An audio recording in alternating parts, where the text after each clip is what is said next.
الرجيم بسم الله الرحمن الرحيم الحمد لله أوله بلا أول كان قبله وآخره بلا آخر يكون بعده الذي قصرت عن رؤيته أبصار الناظرين وأجلت عن نعته أوهام الواصفين ثم الصلاة والسلام على سيدنا ونبينا حبيب إله رب العالمين والقاسم محمد اللهم صل على محمد وعلى الطيبين الطاهرين المعصومين المظلومين سيما بقية الله الأعظم بقية الله خير لكم إن كنتم مؤمنين ولعنة الدائم على أعدائهم أجمعين من الآن إلى قيام يوم الدين. أما بعد فقد قال الله تعالى في محكم كتابه المجيد بسم الله الرحمن الرحيم يا أيها الإنسان إنك كادح إلى ربك كدحا فملاقيه صدق الله العلي العظيم. اللهم صل على محمد وآل محمد. Just to re-emphasize upon the issue of order and time, which we mentioned last night. We said that time and order is a divine reality. All divine reality doesn't have any gender to it or doesn't belong to any particular religion. It is divine. Spirit, soul, it's a divine reality. It is not only Muslims have ruh, it's inna lillahi wa inna ilayhi raji'un. Even the spirit of kafir also ilayhi raji'un. So whosoever respects and fulfills the implication and the implementation of divine reality, regardless of which creed he belongs, he will be successful. So the success that we find in the Western world, the progress and development that we find in the Western world, is because the respect that they give to this reality. Maybe they do not regard it as divine. Whether they regard it as divine or not, the reaction of this divine reality is progress, is development. So therefore, as in priority for us who recognizes that the daha, that the waqt belongs to Allah subhanahu wa ta'ala, so we should be in the first rank to respect and fulfill the implication and the implementation of this divine reality. So the deterioration in the Muslim ummah, in the Muslim community, is they provide the lip service to the divine, but they do not provide practical and true service to the realities that it exists. So therefore, what we see in regards to the centers, in regards to our prayers, so much emphasis that you should pray on time, you will achieve success, the sawab. Different ways Allah subhanahu wa ta'ala have asked us to respect time. I mean, we got to look at what is the purpose and what is the goal behind every act and every law. The purpose of zakat is not that 2% you give to a poor person and he will become rich and he will be your master. No. The purpose of zakat is that you develop the quality of generosity within you and your soul becomes generous because God is generous, you are generous. When you become generous, then the same nature meets. If it is an opposite nature, it will not meet.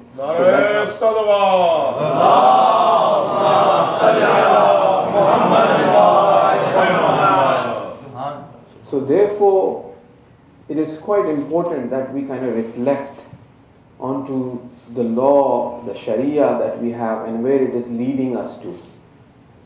Allah subhanahu wa ta'ala doesn't need our sajdas, Allah subhanahu wa ta'ala doesn't need namaz.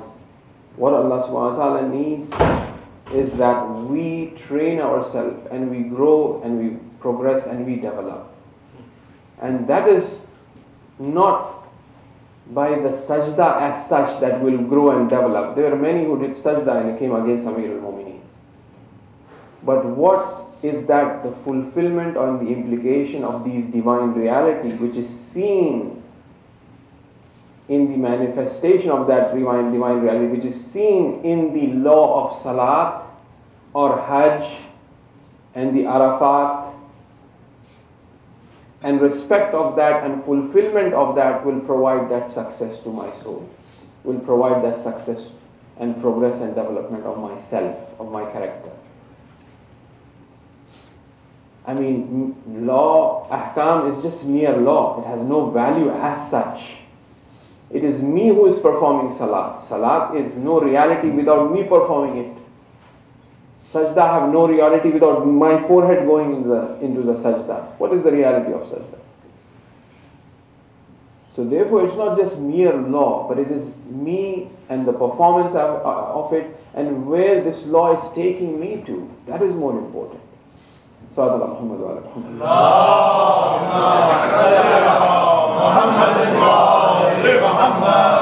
And the azadari of Imam Hussain, the majalis of Imam Hussain is on the same accord. Whether that ahkam be ahkam ibadi, meaning that the law that is related to ibadat, between me and my God, or a law that is related to ijtimai, meaning that the social law.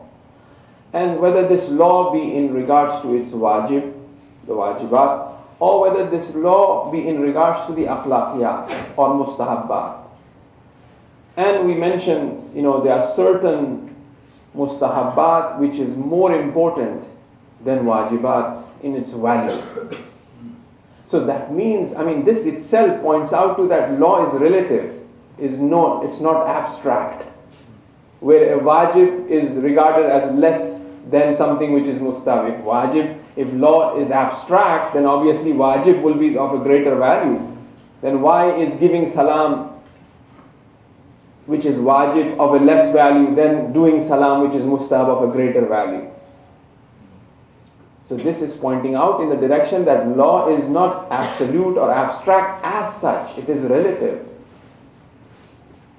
So therefore, azadari of Imam Hussain alayhi salam is one of that act that has enormous amount of sawab in it, and when it is fulfilled with its proper etiquettes and rules and values that it has within, then it reaches its apex, then it reaches its ultimate.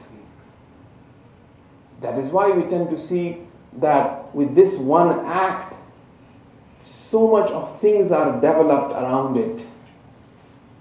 Eloquency, poetry, charity, love, kindness, selflessness. You name it. One act which includes all of the other mustahabbat. The whole of akhlaq Islami is azadari ke andar chupa hua hai. Pura akhlaq Islami. That is the azadari of Imam Hussain. So when I attend and when I intend to go to make this azadari, it's not just azadari that I'm doing, but within this azadari there's like hundreds of akhlaqiyat, fara'is, responsibilities, good acts that I'm performing. Just like when I go to Hajj, it's not just Hajj. When I go Hajj, when we were talking about the value of things are, based on something, like in terms of what it is purpose and what it achieves me to, like Hajj for instance. If you look at Hajj, it's not just 2 rakat prayers as namaz, but within Hajj, there is tawaf, there is safa marwa, there is praying behind tawaf, namaz, tawaf wajib, tawaf nisa, Arafat, Mina, Muzdalfa, Jamarat. It's one act, but it has all of those things within it. So on the same token, the azadari of Imam Hussain is like that. No wonder a Hajj changes a person 180 degrees. In the same fashion, azadari of Abdullah Hussain changes a person 180 degrees. From a person, Muhammad al-Turk, he is buried in Qom. He was considered to be one of the known leaders of the thieves in Qom. And people would hate him, would run away from him. He's one of the, street robbers type of thing. And he wanted to attend a majlis of Imam Hussain alayhi salam. They said, you and this majlis, it's not your place. This place belongs to Ashraf, to good people, to people who are dignified. You are a thief. Why are you here? And then he went back with the heart broken that he wasn't allowed in this majlis. Next day, the sahib of the majlis had a dream that he wants to attend a majlis of Imam Hussain in which Bibi Zahra Salamullah alayha is, but he wasn't given the permission that you are not allowed to come in because you hate the lover of Imam Hussain alayhi salam. And he goes and informs him that this is what happened, this is what I saw, the Azadari of Imam Hussain. It changed him 180 degrees, and today his place is the Ziyaratgah. And they say that in the Azadari of Imam Hussain, when the Masaib was read, and he was like a haikal, he was like big dude. You know, he would hit his head on the wall, on the glass, because the Persians, they have a lot of mirrors in their house. And then he will break that. You know, he was so he was in love of Imam Hussain. So, the same way as Hajj changes the person, the Azadari of Imam Hussain, it changes that person to that extent. From a person who is filth, he becomes a waliullah. And that's what we see in the whole epic of Karbala. You know, from a person being a doctor brought by the Yazidi battalion, by the Yazidi army to cure the wounded ones of Yazidi forces, a Christian doctor sees Abu Abdullah al-Hussein alayhi salam on the day of Ashura. He's considered to be the last shaheed, the second last shaheed. Abdullah is the last shaheed. Sees Abu Abdullah and he says, what on earth are you doing? Are you killing Isa Masih? And then he picks up the sword and the spear that was on the ground and he fights the enemies, and he was slain and killed. So from a person who is there to help and assist, for whom we recite Lanat in Ziyarat Ashura in other places and we curse them, those who assisted you, those who helped you to kill Abu Abdullah. From being cursed, he becomes Assalamu alayka ya awliya Allahi wa ahibbahu. From someone who is the lowest at the low that a human being could fall, he reaches to the highest of the high where he becomes waliullah. That is Azadari of Imam Hussain alayhi salam. Sallallahu ala Muhammad wa ala Muhammad.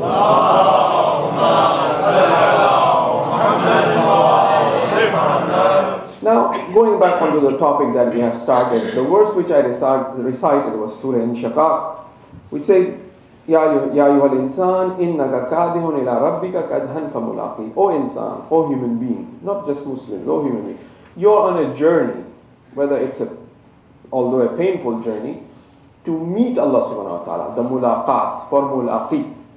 You will meet Allah subhanahu wa ta'ala. So we all are on a journey to meet Allah. So now we said in order to meet Allah subhanahu wa ta'ala, there are two things which are required. One is that change the criteria and the conditions that are required for me. And the other thing is that stage which we said that is the day of judgment. And to really, which we'll look at later on, that how this stage is created by Allah subhanahu wa ta'ala. I mean, the example that we gave, for our youngsters to understand, is that, it's a transformation of this existence into a new creation altogether, from that caterpillar to a butterfly. It is this very wujud, it is this very existence, or it is this very creation, samawat wal ard, it will all cease to exist, and that day of judgment, that stage and the hereafter would be created. And that hereafter, it's a new creation altogether. But where this butterfly came from that very caterpillar. So it's like, for example, you have a watch, and then you dismantle it completely, and you make a small toy, which is something different, something new altogether. But where does that toy come from? It comes from that same parts that the watch has. So why is that required? It is required in order that mulaqat takes place. Because this madda, this material body, doesn't have the capacity and the capability to meet Allah subhanahu wa ta'ala. Just as, for example, a person who gets a D grade, he will not be given the award by the president, but the person who gets an A grade, he will be awarded by the president, in the same fashion. And, I mean, this is something that we need to pay attention to, that the journey or the way of things work in the nature and the way Allah subhanahu wa ta'ala make things work is in a design in a perfect fashion. When the sun will rise, the day have to be there. right? So therefore, for this soul to meet Allah subhanahu wa ta'ala, there are certain refinings that is supposed to be take place. But we can ask here, what? Why? Why? What is the reason of meeting? Why do we have to meet Allah subhanahu wa ta'ala? What for? I don't want to meet Him. The reason and the purpose of meeting is really sharing. Is that generosity of Allah subhanahu wa ta'ala. He wants to share His beauty, His mulk, and His qualities with us. As He is eternal, He wants to make us eternal. As He is kun fayakun, He wants to make us kun fayakun. Isn't that in Jannah, if you think you want something, it will come to you? That's kun fayakun. You are reaching that daraja of kun fayakun. How do we get that daraja from? How are we getting that daraja from? Where are we getting that daraja from? It is this journey. And when we reach that journey, when its purpose is its goal, then we become like that. I mean, enormous amount of tradition in regards to the mulk and the kingdom that mu'mineen will have. That their land will stretch from east to west. One will not be able to imagine. Now, whether this is in regards to this materiality, that material world that is existing, but we have said that it's much more beautiful, much more greater than what this world is. Because it's a butterfly and this is a caterpillar. Slaves, people working under this moment who have this castle. You know, Hadith-e-Miraj describes and depicts what type of walls the castles have, so on and so forth. So it is for that purpose. It is that sharing. It is that providing.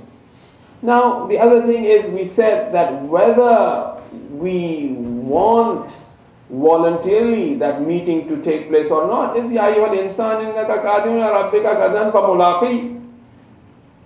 It is, oh insan, you are heading towards that, and that is perfection. Whether you like it or not, you are heading towards that. Now the question is, if I voluntarily participate in this divine will, which is once again going back to the mukhlasin wa mukhlisin.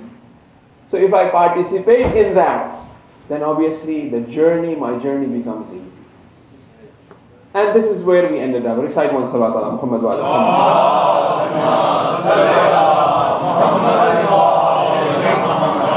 And we said death is one of that, threshold towards, towards that meeting. The first step is death. And we explained the sakarat and how the body will become and what will happen and how he will die, so on and so forth. And then after that, we try to point it out to these angels who come and who take the spirit away from the body. There are different explanations being given by the Quran, and alhamdulillah, I have the references today in regards to who would come and how they will take the spirit. It says it is Allah who takes it, it is malaika, or it is malak muqarrab, and close angel of Allah subhanahu wa ta'ala who takes it. There are different agents who will attend and who would come, would take the spirit away. Now the question is, there are depictions within the Quran in regards to how the angels will take away the spirit. And that is a bit dreadful for those who are the kafir. For example, if the ayah says they will slap on their face and on their back, leave the body. And the spirit doesn't want to leave, the soul doesn't want to leave. Now the question is it the angel who is dreadful and scary, is it created that way? At the same time, you have mu'mineen, when the angels will get, they say, Assalamu alaikum.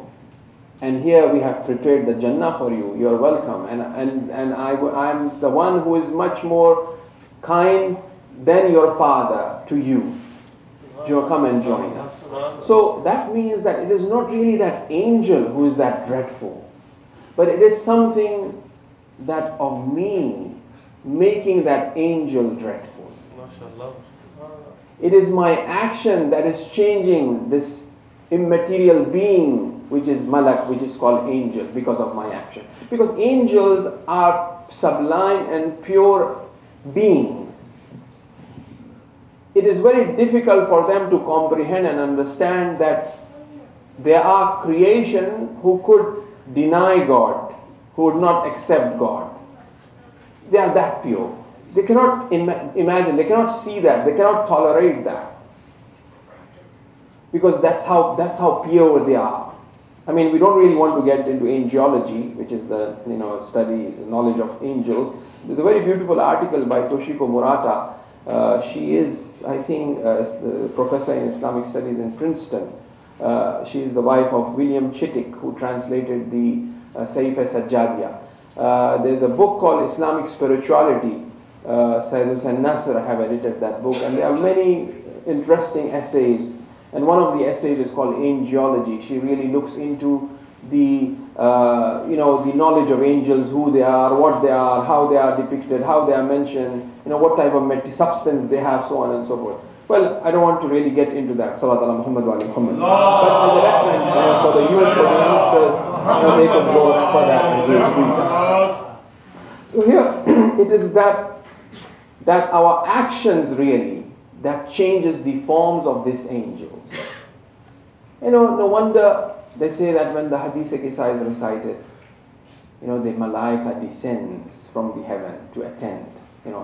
That's what it is. And they will do astaghfar upon those who are in the majlis, and there will be no sorrow and no difficulties for them. Things will be resolved. And then when they will return back to the heaven, the other angels will say, "Where have you been? What a sweet fragrance that coming from you." They will say that we went to the earth where the zikr of Muhammad wa ali Muhammad was done. And they would ask that next time when you go, take us with you.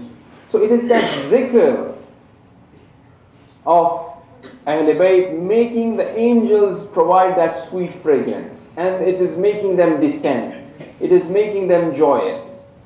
So it is the action of man that really makes that hour of death either very grave, very difficult, or make it very, very easy, very simple. As they say, there's a hadith of 6th Imam, when they ask that what is the state of the soul when it is leaving the body, because it's not easy. It's like, it's very difficult to sell our first car, isn't it? The car that you went to school with, the car that you went to college, you graduated, you went for having coffees, I don't know with whom, but you did.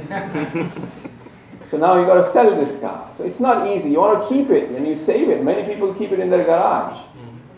Sometimes they put it, on their drive. Unfortunately, it's the neighbors, they tow it away. They call the 911, they tow it away. That's a different story.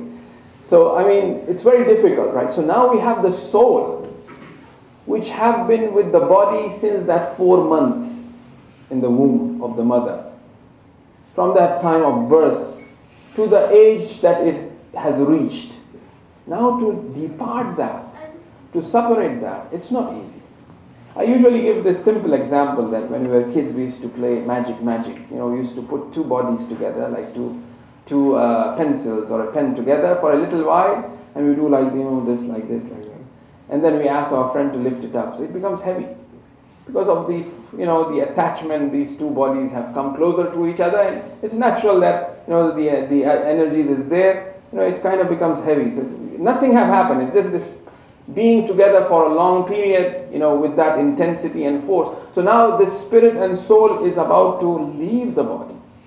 So the intensity is not easy. That is why it says that, the dead body, it feels like, it's a state of limbo. It's a state of confusion. My hand was moving and I cannot move my hand now. That is azab in itself. That is what fishar qabr is in itself. That it cannot digest and understand what has happened. In a state of shock and confusion. The Imam says that it is like, you have heard this hadith before, that when a thin cloth, something similar to like this, malmal, which they say, the riwayat say, on a thorny bush, and you rip it, and you pull it, and how the cloth rips apart. That's how the person will feel. Last night we recited the hadith in Najul Balagha that it's غير موصوف. There's no depiction to be described that what happens at the time of death. But at the same time, we have the hadith from the sixth Imam. It says that when a moment about to leave is like smelling a rose. How simple it is. And that's how he will leave. Nevertheless, entering into that realm of barzakh is not easy. It's the state of awe that the nafs would have. No wonder we have Amirul Mu'mineen, a personality like him.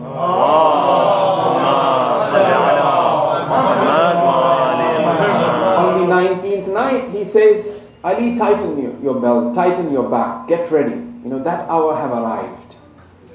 That means even a personality like Amir, for him also it is not easy to really face death. Not that he has done anything wrong, but to really see the beauty, the jalal and jamal of Allah subhanahu wa ta'ala without hijab that exists in this dunya. It's not easy. When that thunder strikes, yusabbihu bira'ad bihamdi. When that thunder strikes, that sound of that thunder makes our heart beat fast.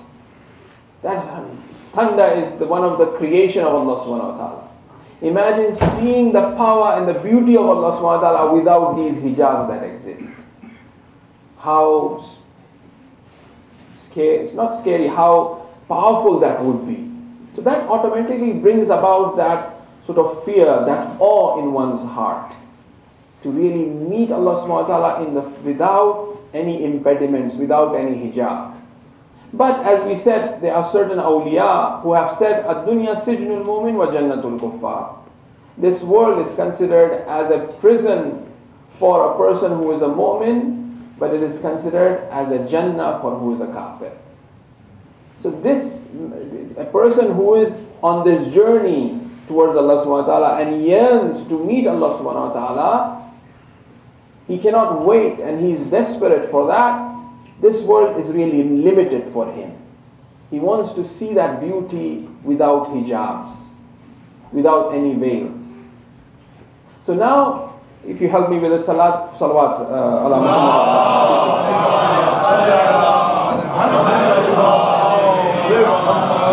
What we see in regards to things that will ease a person when he is about to leave this world, as we said last night, was that they will ask, we do amal saleh. So obviously amal saleh is one of them. In other words, it says that we would provide, we would give in charity what you have given us. I have the reference here because I don't really have much time to really refer to them and read exactly. We just want to get to the point. It says, allow me that the mal that you have given me, the life is given to me, I go back and give that. So that, I feel comfortable now. So the other things, it says that when a person leaves behind a book, a work of charity through which he could earn continuously, for example, when he's entering into the barzakh, that is the time where he's at relief and release. That he has some saving. The hadith says that why people are afraid of death is because they haven't sent anything for barzakh and hereafter. That is why they are afraid of death.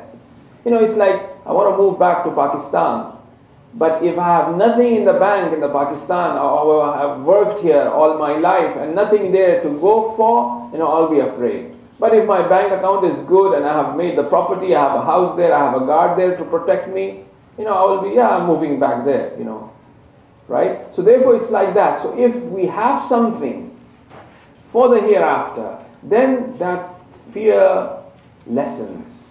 But at the same time, having said that, as it says, the fourth Imam says, that what a little belongings or tosha or that I have, but the tawilul masafa, but the journey, but the masafat is so long. A personality like Imam Sajjad alayhi salam mentioning that I have very little to take. In regards to the hereafter, that the journey in the hereafter is not an easy journey. And it is this sawab that is the mercy of Allah subhanahu wa ta'ala manifested in different forms such as azadari. Or such as just look at tasbih of Fatima Zahra Salamu Alayha. Just that. How much is that sawab and how much are we really practicing that, to be honest? We don't even have time to recite tasbih after prayers. The hadith of Imam is that, 5th and 6th, that a person who does tasbih of Fatima, which is 34 times Allahu Akbar, 33 times Alhamdulillah, 33 times Subhanallah, for him the sawab is of 70 years of prayers that he has done. So, one tasbih equal to that. Who is saying that and who is doing that? Not you, not salat of yours and mine. Salat of Imam Sadiq alayhi salam. How many sajdas are there in that? How many hamd is there in that? How many rukus is there in that? How many tashahhud, pronouncement of shahada and salutations in those salats? But the salat of who? Salat of. So Imam Sadiq said, for me, I prefer reciting tasbih of Fatima as a taqibat than any other ibadat. And if there be any greater taqibat, any greater amal after salam, after namaz, Prophet would have taught that to Fatima. But how much are we reciting that? When we recite Allahu Akbar, Allahu Akbar, Allahu Akbar, Allahu Akbar, Allahu Akbar, Allahu Akbar, Allahu Akbar, Alhamdulillah, so it's finished. That's tasbih of ours. So therefore, I mean, what is this for? Is it really they want to emphasize something? Are they getting something out of it? That they want to recite 34 times Allahu Akbar, 33 times Alhamdulillah, 30. It is the thing that is required for that journey. That's what it is. The journey is based upon what we are taking it from here in a form of a sawab. And this simple act, we are not prepared and we do not do properly. And many other are there. So therefore, one of the things that makes a person at ease, at itminan, itminan in tranquility is that, he says, Ya ayyuhan nafsil mutmainna irja ila rabbika radiyatan mardiya. Oh, tranquil soul, return back to Allah subhanahu wa ta'ala. He is pleased with me. Fathul ibadi, fathul jannati. One last thing in regards to what will make that soul depart easily is the place where he prays, where he does namaz. Take that person over there, because one of the ahkam wajibat is that you stretch the feet of the person who is about to die towards Qibla. That's wajib. That when a person is about to die, his feet should be facing the Qibla. So they say that if it's become very difficult for the person to leave the soul, take him to the place where he used to worship. Because that was the place he is used to meeting Allah subhanahu wa ta'ala. So when he is there, he is relaxed and he easily meets Allah subhanahu wa ta'ala. So a person who detests prayers, a person who do not perform prayers, a person who is away from prayer, obviously, if he is not meeting Allah subhanahu wa ta'ala and he detests meeting while living, for example, how he would be at ease when he really is meeting Allah subhanahu wa ta'ala. So our prayers is that. It's for that journey once again. The purpose is that. It's for that journey. As-salat mirajul mu'min. It's for that meeting to take place. And why so much emphasis on the fajr? Because Allah knows how our souls are, how our nafs is. As we were mentioning earlier, we tend to unfortunately blame shaitan. The shaitan, may the curse of Allah be upon him. It's secondary. I was just mentioning, if shaitan comes here, I will be the first one to fly out from this place. We haven't even defeated our soul and our nafs. Where's shaitan? Where comes shaitan? Inna nafsa ammarata bisu. The nafs commands you to do evil. Illa ma rahima rabbi. Thanks to Allah subhanahu wa ta'ala. except that soul which Allah subhanahu wa ta'ala have mercy upon that soul. So Allah knows that that hour of Fajr is not an easy hour for everybody, including me, myself as well here. You know, I am a human being, you are a human being, same thing, we are all humans, for everybody. Even Anbiya and Awliya, even for the prophets, is the same. They are all insan. And that no wonder the Salat of Fajr is because, you know, we have a lot of emphasis on symbolism that we really don't pay attention to. You know, the sciences of symbolism is very important, and it should be investigated and looked.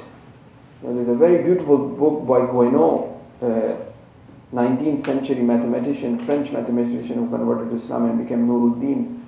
His name was, and he's buried in Egypt. Symbolism. In Islam, we have a lot of role played by the symbols. You know, this alam and all these are nothing but symbolism. These are all symbols here. And our souls are affected by these symbols. Why the walls of the masajid is constructed high, or the churches even. You know, so that when we enter, we look high. That is symbolizing. You know, you look high, you know, towards the heaven, towards the sky. It's symbolic. The color of white, why is mustahab, you know, to wear. Amama, so on and so forth. The carpet that it is there in your house, why it does have that, you know, centerpiece, so that it affects your conscious. Unconsciously, you are affected by it, of Tawheed. So anyways, Salatul Subh is symbolized as Imam Hussein. That's what I wanted to say. And that is why most of the time, the Muslims and the Mu'mineen are the one who make Shaheed Imam Hussein alayhi salam. You know, misses the Salatul Subh. That is the symbol there. Salatul Zohar is symbolized as Bibi Fatima. It's all Panjatan. You know, these 5 prayers is symbolized as Panjatan in one hadith. Every day is